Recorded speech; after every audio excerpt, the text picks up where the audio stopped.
Gather on the TV set, folks. The Bruce Show is on the air.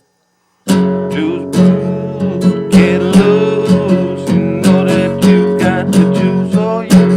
Loose, get loose. You know that you got the juice. Juice Bruce is on the air. Juice Bruce Show's on the air. All right, ladies and gentlemen, welcome to another Bruce Show.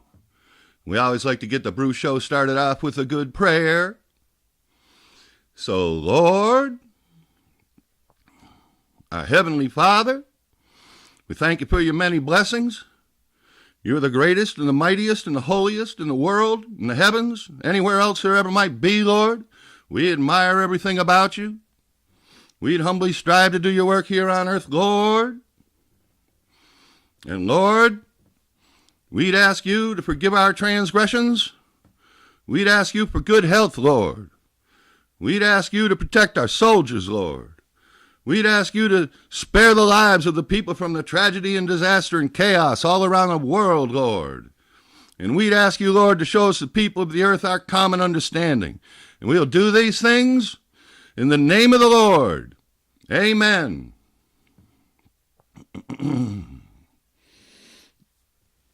Yeah. All right, so here we are then. Here we are. Today it's June. Ooh, I'm not quite sure the date. It's got to be about the 5th. It's Monday. Yeah, Monday morning. It's raining outside. Finally got a little rain here. Make the grass grow. Grass has been growing pretty good anyways. So you see what I did here? I got two microphones here. Not that my sound's going to be any better, you know what I'm saying? I'm just trying, you know what I'm saying? And I don't know, you know? I don't know. My sound is always really, really pitiful on the TV, you know? These kind of microphones, you get close to them, they pick up a lot better sound. Try something new. Try something else. We're going to try that song again, that Elvis Presley song, you know? Oh, yeah. Oh, yeah.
In the street as the cold wind blows in the ghetto, and his hunger burns, so he starts to roam the streets at night. He learns how to steal, he learns how to fight in the ghetto.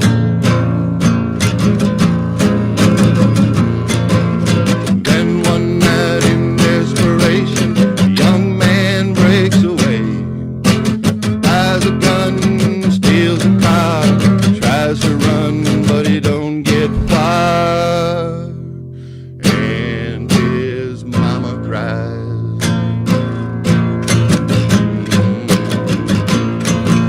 The crowd gathers round an angry young man, face down in the street with a gun in his hand. Ghetto.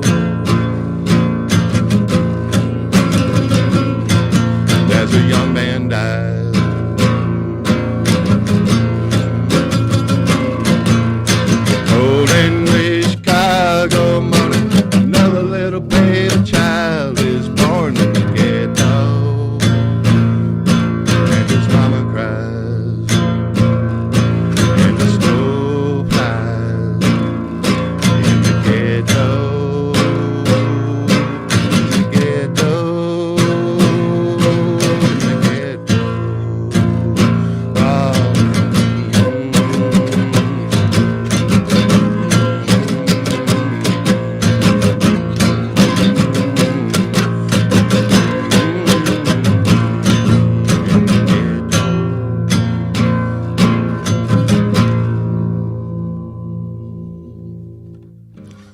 Oh yeah. Telling you, I practiced that song and I still messed it up. That's a tricky one, man. They go up and down and they change it a little bit a couple of times. Maybe I have to do it again another time. I'm gonna do it till I get it right. Dang it. Ah yeah. I was hoping to just do that one song and get it right, but now I guess we'll. Ah yeah.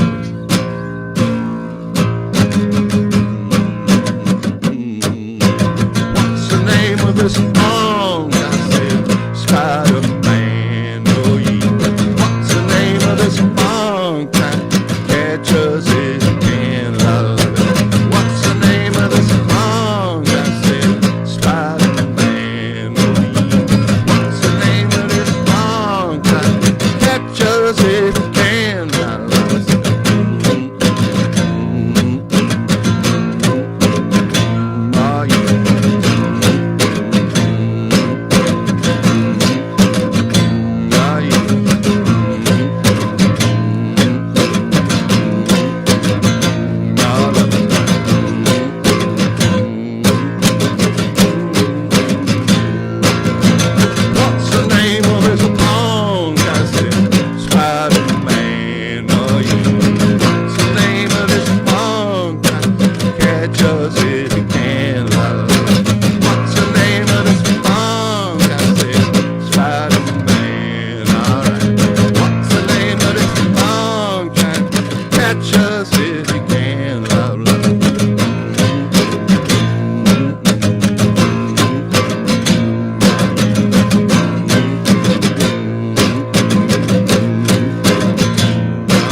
Oh yeah. Well, whip. Put this back here. I've been kicking it over a lot lately.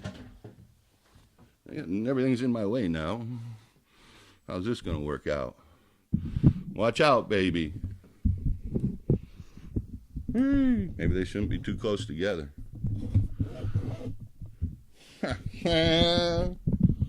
Stereo. This one's kind of bad, right? I don't know. Boonshanka.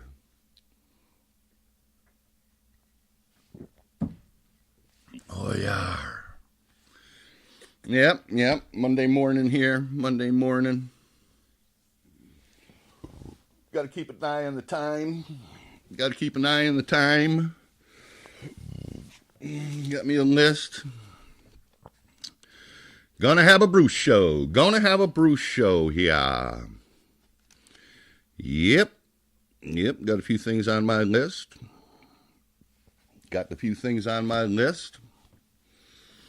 Yep.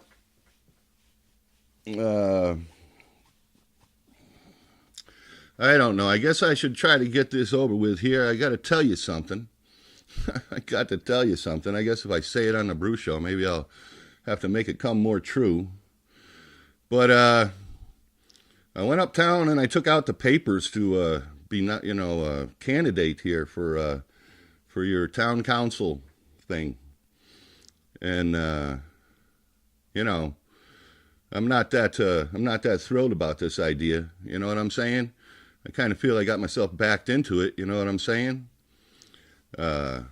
by talking a lot here and suggesting that perhaps there are better ways of doing things. You know what I'm saying? And, you know, I told you before, I helped Stanley Darnikowski, with the original charter proposal back in the early 2000s, I think. And, you know, his sign said, sign this petition for a mayor for Amherst. Stanley's idea was, you know, and I supported him, and, you know, that was back in the time when we had at least some people around here that were more fiscally conservative and didn't want the town to just go into becoming a, you know, huge bureaucracy and stuff and spend a lot of money. We said we couldn't afford it, you know. So, you know, at that time, Stanley's, you see, the system, you know, the complaint of people in Amherst that had any kind of fiscal conservatism was that the system didn't even allow for it. You know, the same complaints are made now about the town meeting. You know, the people in town meeting basically had no authority. They couldn't change any of the budgets, any attempt to even alter the spending in any form. And I mean, they're the legislative body. It's their responsibility, but they absolutely had no control over it. You can see the last town meetings. They're trying to save culinary arts program at the high school and the preschool. They have a preschool up. It was going on when I went to high school in Amherst High School. In the same place, I think, you know. But that's got to go. You know, and the reason for that is to close the Southeast Street, up by the Southeast Street Common here. They have an alternative high school for some of the kids, and I guess if they can put them, of course, you see, these kids have to be brought to the school separately. They can't ride on the regular buses and everything. They got to go on a separate entrance to the school, is what I've been told. That's why they got to consolidate to save money on their infrastructure, closing down another school, while we're still instigating to buy more schools, you know. And but these programs have got to fall by the wayside, you know, in order to save some money to preserve more bureaucracy, you know, preserve more of the people that have jobs working for the schools, you know.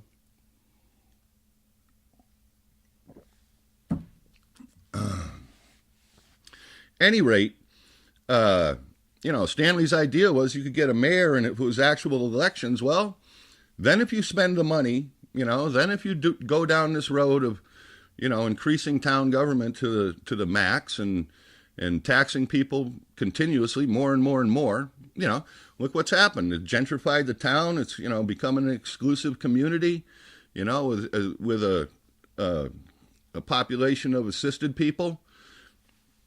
Working class is essentially thwarted from living in Amherst. You know, the school system population plummets. At any rate, his idea was that if, you know, people had an election, you know, if we had to actually elect the people that spend the money, you know, maybe there would be some accountability. You know, at least you could make a decision or change the ideas of, you know, town government, etc. You know, so this charter doesn't have that mayor stipulation in there. They preserve the town manager because, you know, if you ask me, the town is in essentially a corrupt relationship with the colleges, and the town manager situation allows them to make deals and have, you know, benefits for the colleges that most people never even hear about. You know, most people never even hear about them.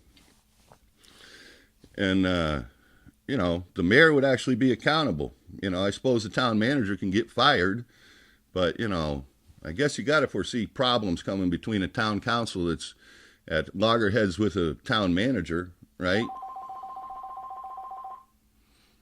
Hey, hold on. Alrighty. Oh, man. That's probably going to necessitate a cut. Any rate, yeah, so here we go. At least this charter has elections. At least the power is going to be distributed amongst this town council, you know what I'm saying? But then you're still in the situation, well, if everybody on this town council is still part of this Amherst, like I say, essentially corruption, you know, what difference is it going to make? What difference is it going to make? You know, I at least want to have the debate with them. I at least want to go down there and argue with them. You know what I'm saying? If I'm, well,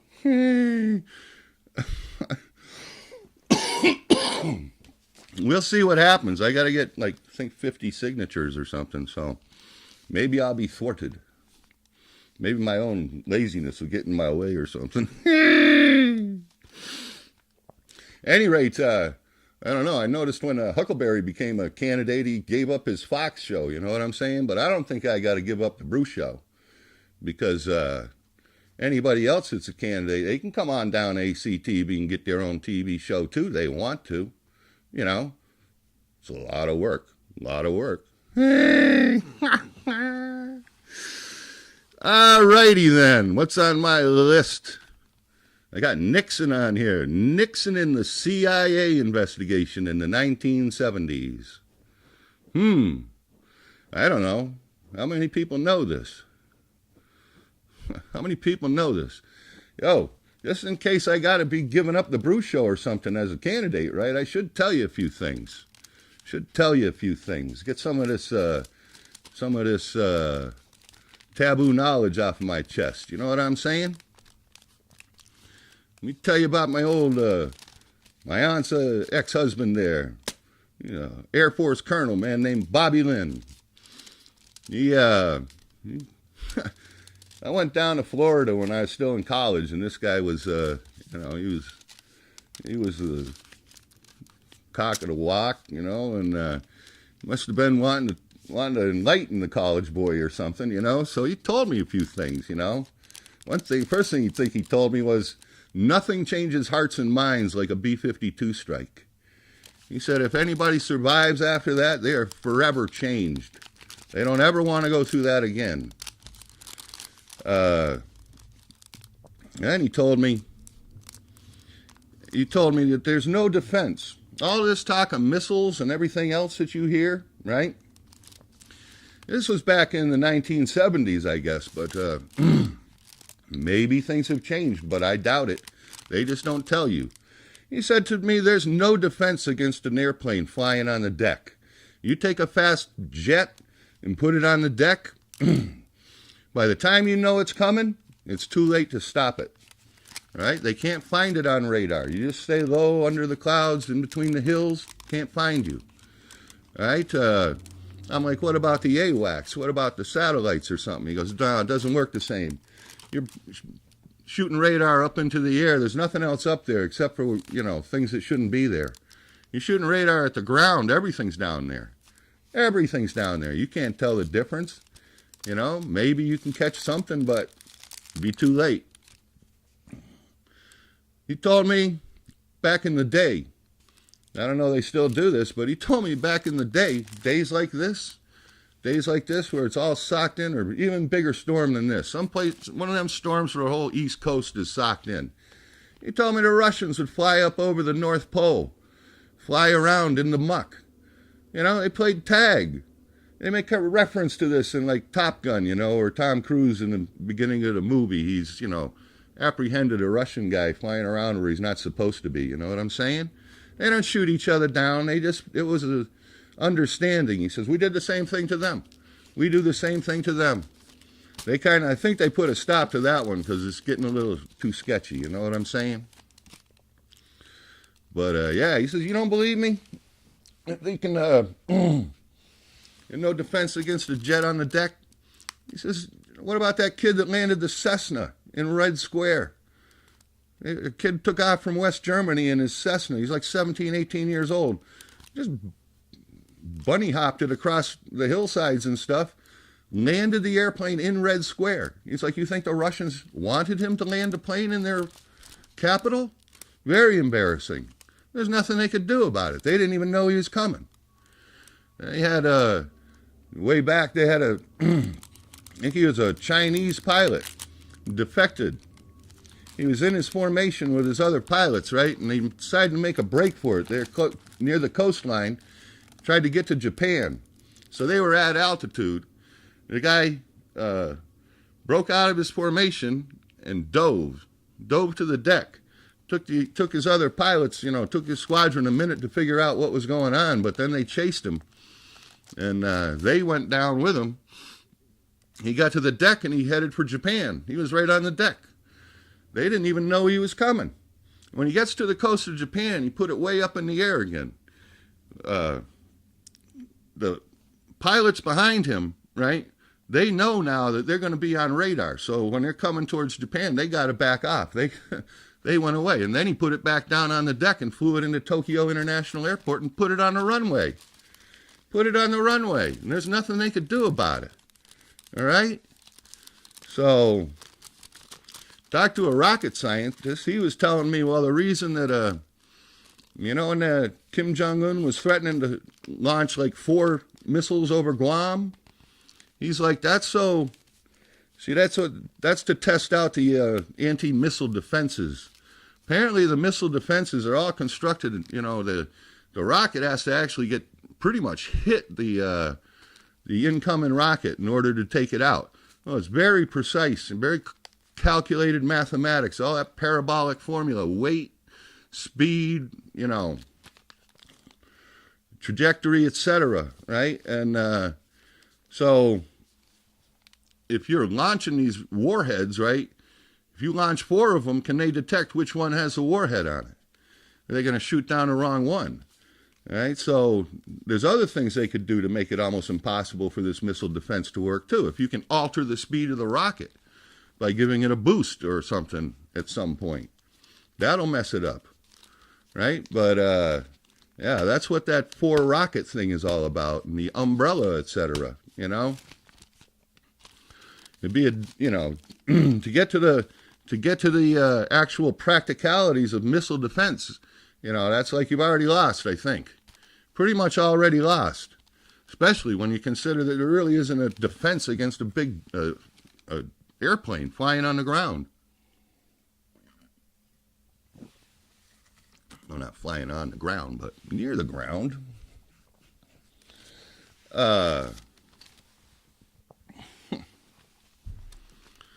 Yeah.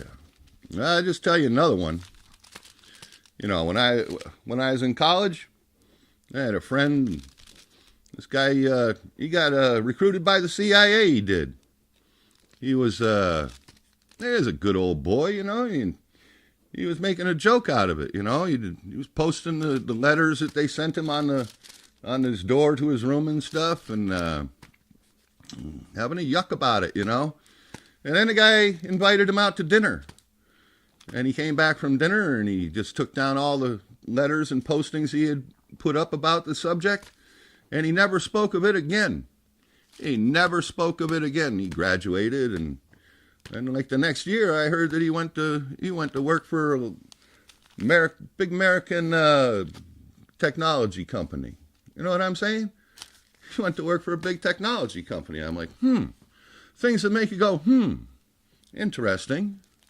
But that's, doesn't that make sense? Isn't that what you would do? At any rate, I got Nixon and the CIA on here. Well, let me give you another one. I saw Donald Trump one time and he was lamenting that cops are so careful when they're putting their prisoners into the car where they take their head and they hold them down a little bit, help them underneath the threshold of the car there, or door frame of the car.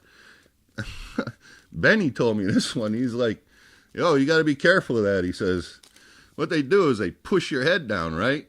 If someone's pushing your head down, you got a natural reaction to push back against it, right? So they get you right underneath the door frame, and then they let go, and you smack your own head into the door frame of the car. That's the trick, Donald. That's the trick. You don't have to worry about the cops being too nice to people about that one, okay? Unbelievable. Yeah, Nixon in the CIA investigation in the 1970s.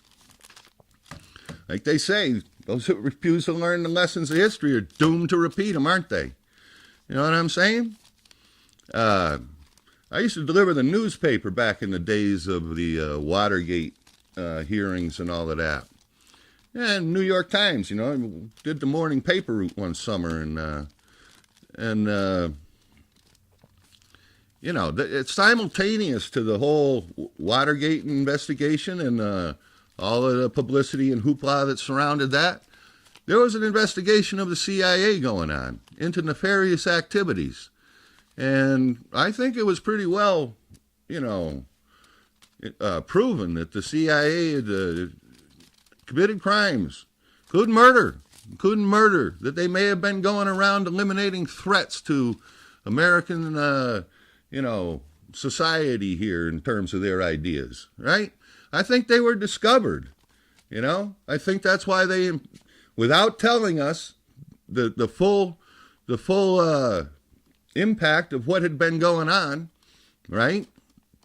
How the government agencies had basically gone unconstitutional and taken the law into their own hands, taken jurisprudence into their own hands, made their own decisions about what was going to happen here, and did it carte blanche with no fear of oversight or consequence, And when Nixon resigned, you can hear his speech. He gives a speech. He says, I don't think I did anything wrong, but for the good of the country, I'm going to resign. So they were able to just put this whole thing on Nixon, and we just absolved any kind of investigation into, malfeasance by the intelligence agencies. After that, it was, they made up more laws to try to constrict the agencies, right? It's almost an admission that this did happen, right? And that they tried to correct it, but without telling us. Well, I think the same thing's going on now, You got Trey Gowdy coming out there and trying to say that, it's proper for the FBI to have put an informant into Trump's campaign, right? It's proper because they had suspicions of some kind of Russian interference or Russian whatever, They had suspicions. So that was proper. Now, this is the same kind of thing. This is the same kind of thing where, that was the worst thing Nixon got impeached for, or would have been impeached for, was using the IRS against his political opponents. Right? That was a bigger thing than the Watergate break-in. The cover-up of the Watergate break-in and the missing tape and all of that was almost a side issue compared to using the IRS against his political opponents, I don't understand this. Democrats are just oblivious at this point to government malfeasance. You don't want this to happen to you, do you? I don't think you do. But, the consequence for the Democrats doing this, and look how all these old CIA and intelligence guys are out there now trying to cover themselves up. You know what I'm saying? Like Brennan, Clapper, they're all out there. Comey's gone away. He probably thought the better of it. You know what I'm saying? We got the same thing going on. And we got almost the same kind of reaction going on. But the thing of it is, right? Nixon was in office when the malfeasance by the intelligence agencies were going on, at least for part of it. It may have gone back, back to Johnson before him. Maybe back farther. You look into the, dark history of the CIA and stuff, and you can see they were in the Cold War. It was life or death. They got the idea that they had the better interests of America at heart. And they had to do things that were wrong, immoral, murders, etc. When it becomes a way of life, then, sometimes the lines get blurred between what's right and wrong. I can understand it's not like a black and white world and everything is good and, some things are evil and everything. But still, you've got to have some kind of fairness and equality here in terms of how you're going to judge things. It's almost incredible that Nixon was the one who went down and tried to, it basically did pardon out the intelligence agencies. It was just never even brought up again. They kind of just covered it up. And then, like I say, later on, they made up some new laws to try to control the activities. There was a... But now it's like, well, Trump wasn't in there. He wasn't weaponizing the intelligence agencies against opponents of the president or whatever. No, he was a victim of it. He was a victim of it. But what, now to make it go away? Now to make it go away that the intelligence agencies are once again, going rogue, deciding that they can decide who's right, who's wrong, who's going to be in charge, what policies we're going to take. They're in charge, they apparently think, right? I mean, if you have a fear for democracy, if you have a fear that, somehow our democracy is being undermined, it's not Trump that's undermining it. It's rogue behavior by intelligence services who think that their greater good is more important than the will of the American people, the votes of the American people. We have a place for the intelligence agencies. We need them, all right? But they got to just, recognize there's limits. They serve, they're supposed to serve, just like the president, just like Congress. They serve the American people. At any rate, I think it's curious, too. I'll tell you another one, right? I think it's curious that the Democrats and the progressives are in lockstep, right, with the Chamber of Commerce and corporate Republicans over the issue of tariffs, right? Isn't that ironic? Don't you see where people are really coming from? Right? The progressives are on the same side of the street as the Chamber of Commerce and the corporate Republicans and the globalists when it comes to the tariff issue, right? And the American working people, they're on the other side of it with Trump, saying, yeah, this is ridiculous. It's got to come to an end. The Canada and trade, Justin Trudeau's going to get up there and start whining?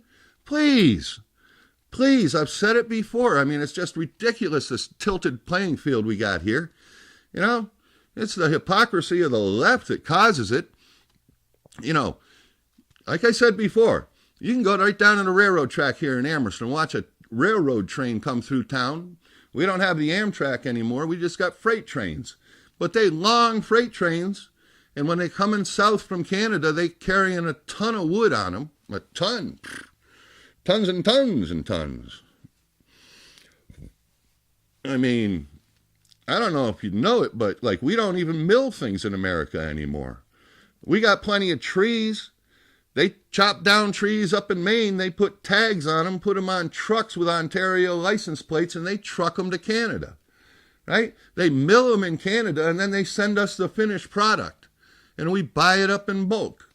Right? I don't know why people don't understand. We're in a colonial relationship. We're in a dependent relationship with our trading partners. We supply raw materials and buy finished goods. Right?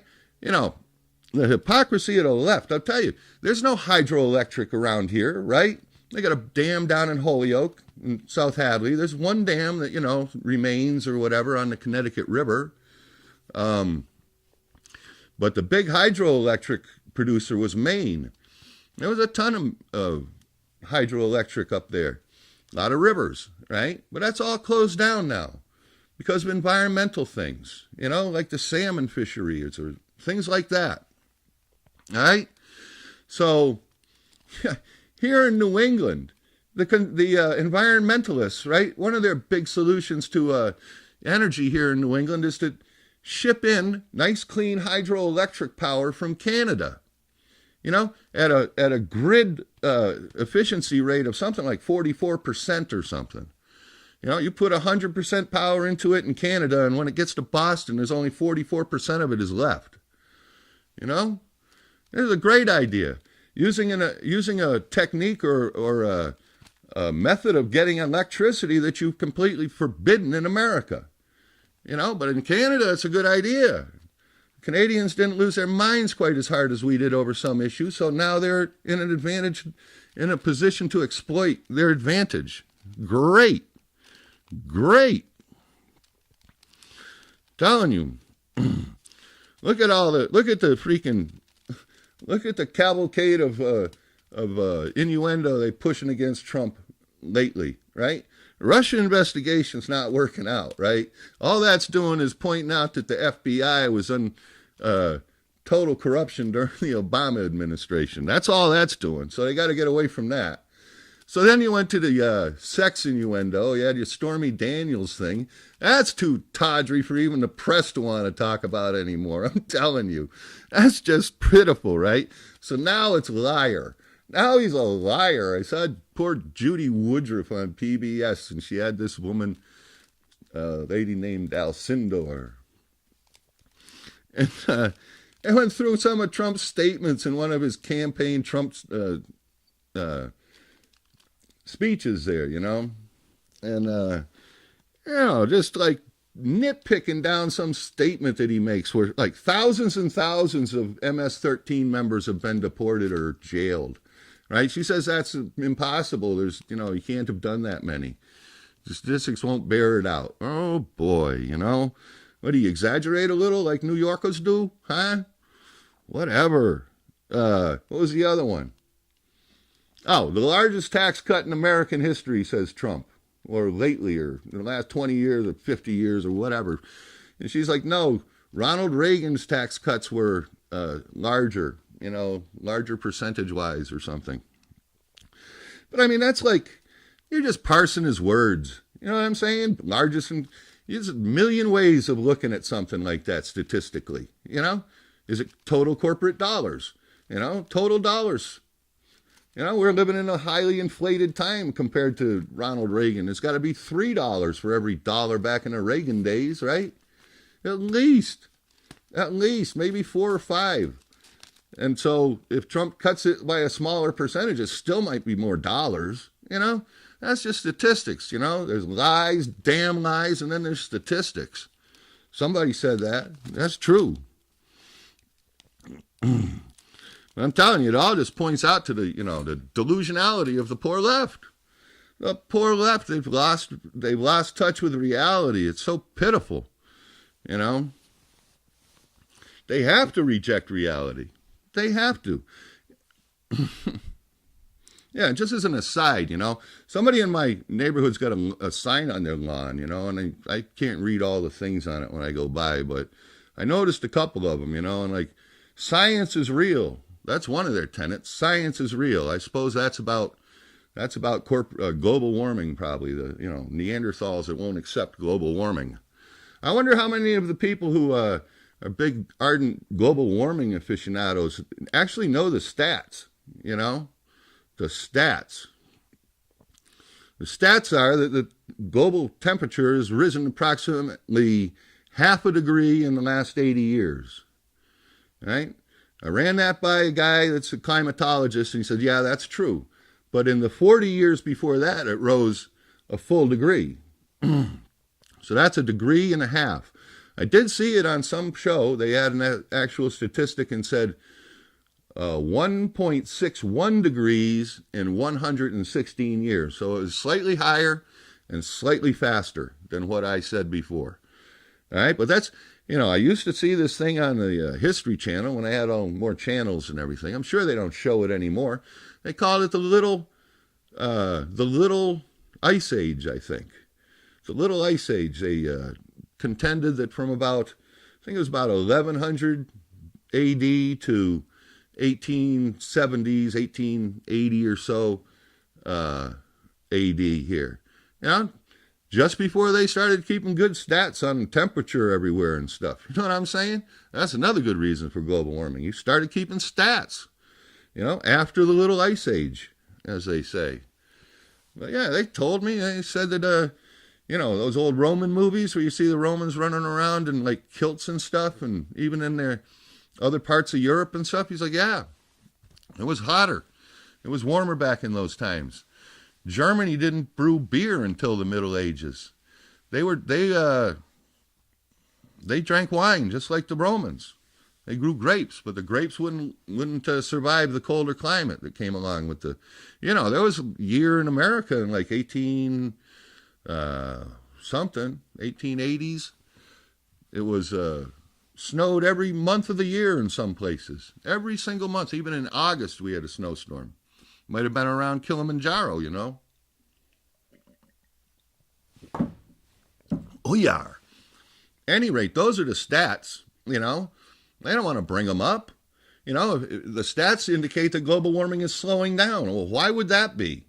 If it was going up a full degree in the 40 years before the last 80, and now it's only a half a degree in 80 years, that's slowing down dramatically, So kind of makes you question whether or not the causes, as they say, are true. Yeah, it's warming up a little bit, but it's probably got more to do with solar and, et cetera. Just natural climate fluctuation, I don't know that we could, we should live as clean as possible. That's what we should do. The concept that you're going to outlaw the plastic bag that you carry all the other plastic bags home from the store in is just mind-boggling, We have so much plastic, we ought to make a real attempt at eliminating most of it, We don't really need to encase every single thing that we buy in its own plastic housing. I guess it protects them in shipping and stuff, but still, I think there's just a better way of putting a little cardboard thing on stuff and hanging it on a clip or something, and people could get it that way. Any rate, that's what I got to say.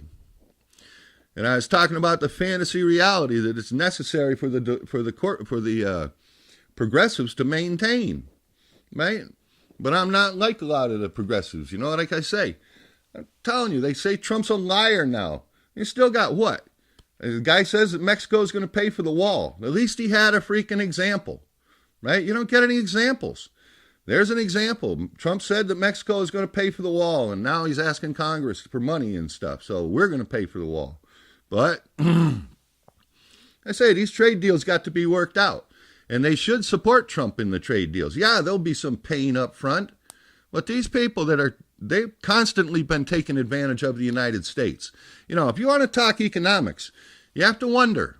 You have to wonder sometimes, does global capitalism require an infusion of capital? There's always got to be like this, Keynesian pump going on, the constant need for growth, 3%, 4% growth.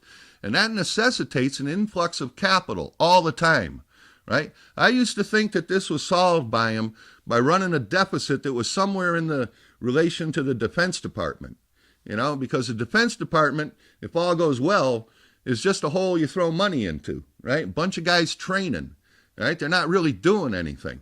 When they do something, they destroy a lot of stuff, okay? So it's economically basically disastrous, Destroying stuff is the last thing you want to do for the economy, right?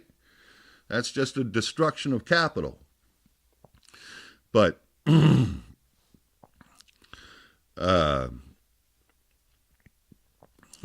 have the that's not enough. That's not enough, apparently. It's not enough. Now we're running $1 trillion a year deficit in order to finance this global corporate need for an influx of capital and growth. Does that mean that global capitalism essentially just doesn't work? I don't know. Can you find a sustainable capitalism that doesn't require the need for, infinite growth, essentially? Infinite growth is unsustainable. It's impossible. At some point you have to level out or be steady, and going up and down, bigger and bigger swings, that's not a very responsible path to decide on. But now they need, I didn't give Obama much credit for solving the economy. Well, why should you, If you're going to write a check that you don't have, for somewhere between $660 billion and $1 trillion every single year, yeah, you ought to live in high style. You ought to be in high cotton. You know what I'm saying? You should be living large. But, now we're doing the same thing. Now they're still spending practically $1 trillion that they don't have. Yeah, we should have a pretty good economy. We're doing the same thing. I think it's really pretty funny watching the Democrats get apoplectic about the Republicans using their blow up the freaking debt policies here in order to create a nice economy where people think everything's la-di-da and they get reelected. And the Democrats are like, no, those are our ideas. You can't steal that.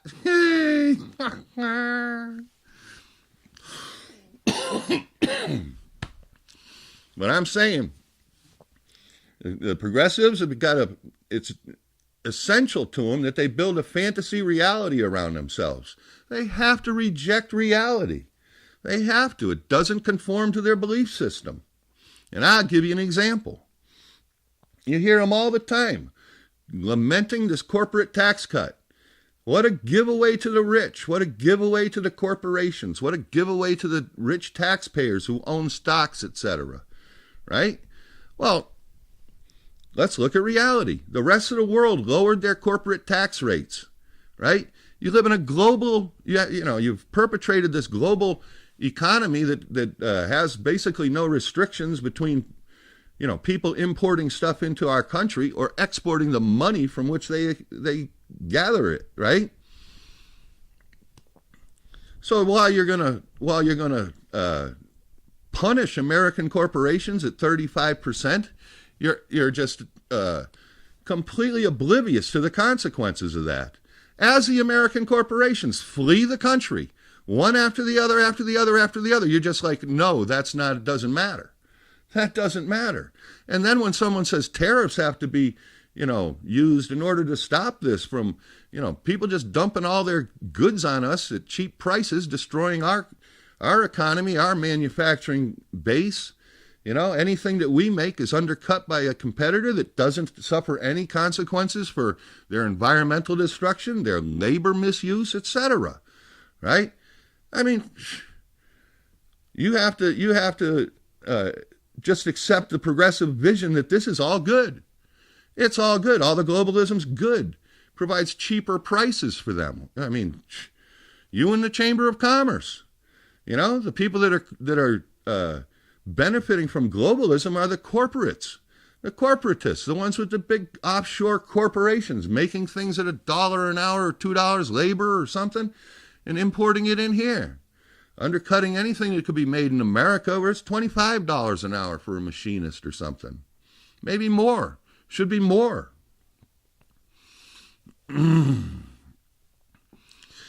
Yeah, so you got globalism, you got exceedingly high taxes on corporations in America, and then you got unfettered immigration into America by aliens or what do you want to call them? Immigrants, undocumented immigrants. Oh, there's a supply and demand rule in economics, The more you have of something, the bigger the supply, right? Or the lower the demand, the lower the cost of that thing is going to be. If there's a huge surplus of labor in this country, by bringing people in, well, you're going to lower the cost of labor. That's obvious. No, we don't. We reject that stuff. We reject that stuff. Science is real. What part of science you want to accept? I guess, it's ironic, that science is real. Science used to be a thing where basically you use the scientific principle, experimentation, hypothesis, experimentation, conclusion, repeatability provides you evidence, right? But now science itself has gone into, like physics is into such tiny, minute, you can't determine whether it's a particle or a wave or whatever. It's so fine, infinitely small what you're trying to conjecture here. So basically it's a hypothesis, and the hypothesis has to conform to other hypotheses. All right? It's not really evidence-based anymore. It's almost a matter of faith. We're getting close to a faith-based science, just like the faith-based climatologists and stuff, But, to suppose that there's no harm to our economy by having a policy that just destroys businesses and destroys job producers in our country, there's no negative impacts to that? It's a fantasy construction. It's just a fantasy construction. Look at Amherst. And I saw them on TV, they had like an economic development forum.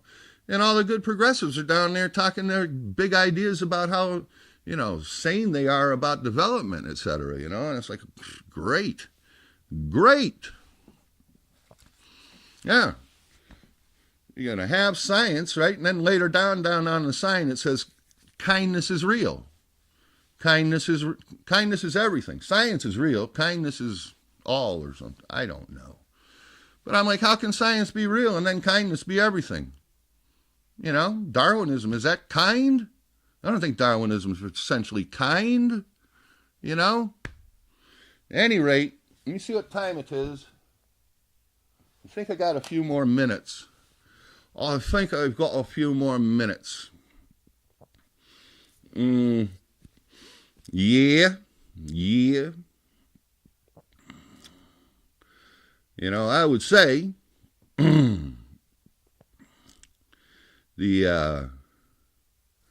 well, just dealing with Amherst here, I would say, if you see me on the Common, if I have to go up there and get some signatures or something, I hope you come by and say hello. I say I'm reluctant to do it. It's not really my kind of thing. I'm not really like I don't think I'm really like the public person, you know what I'm saying?